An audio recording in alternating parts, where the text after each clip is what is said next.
বিশ্ব ইতিহাসের এক বিরল মুহূর্তে রোমান ক্যাথলিকদের শ্রদ্ধেয় ধর্মগুরু পোপ ফ্রান্সিসের অন্তিম বিদায়ের সাক্ষী হল পুরো বিশ্ব। শনিবার ২৬ এপ্রিল ভ্যাটিকান সিটির সেন্ট পিটার্স স্কয়ার। এক সমুদ্র শোকাহত মানুষের ভিড়ে বিশ্বের রাষ্ট্র ও সরকার প্রধানদের সারিতে দেখা গেল বাংলাদেশের অন্তর্বর্তীকালীন সরকারের প্রধান উপদেষ্টা অধ্যাপক মোহাম্মদ ইউনূসকেও। ভ্যাটিকানের উচ্চপদস্থ কর্মকর্তারা তাকে সাদরে অভ্যর্থনা জানান। তারপর পবিত্র সেন্ট পিটার্স ব্যাসিলিকায় প্রবেশ, যেখানে রাষ্ট্রীয়ভাবে শায়িত ছিল পোপ ফ্রান্সিসের মরদেহ।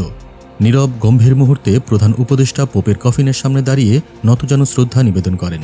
এই দৃশ্য যেন কালের ফ্রেমে অমর হয়ে থাকার মতো এক আবেগঘন ছবি।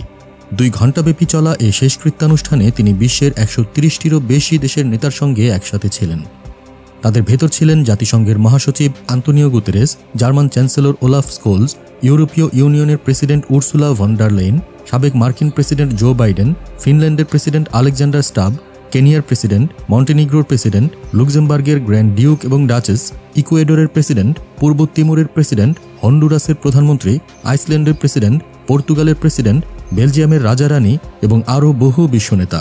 এমনকি WHO মহাপরিচালক, IOC প্রেসিডেন্ট, লিচটেনস্টাইনের প্রিন্স এবং রাজকুমারী, মোনাকোর প্রিন্স অ্যালবার্ট পর্যন্ত উপস্থিত ছিলেন এই ঐতিহাসিক বিদায়ের সাক্ষী হতে। অনুষ্ঠানের আগে এবং পরে প্রধান উপদেষ্টা একে একে অনেক বিশ্বনেতার সাথে শুভেচ্ছা বিনিময় করেন। প্রতিটি করমর্দন, প্রতিটি হাসি যেন বহন করছিল এক গভীর সম্মান ও বন্ধুত্বের বার্তা।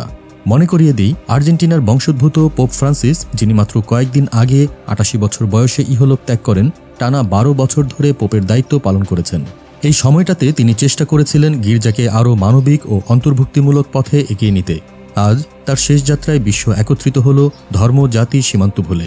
প্রশ্ন রয়ে গেল, এই ঐতিহাসিক একাত্মতার বার্তা কি আমাদের নতুন এক পৃথিবীর পথে ডাক দিচ্ছে? কমেন্টে আপনার মতামত জানান।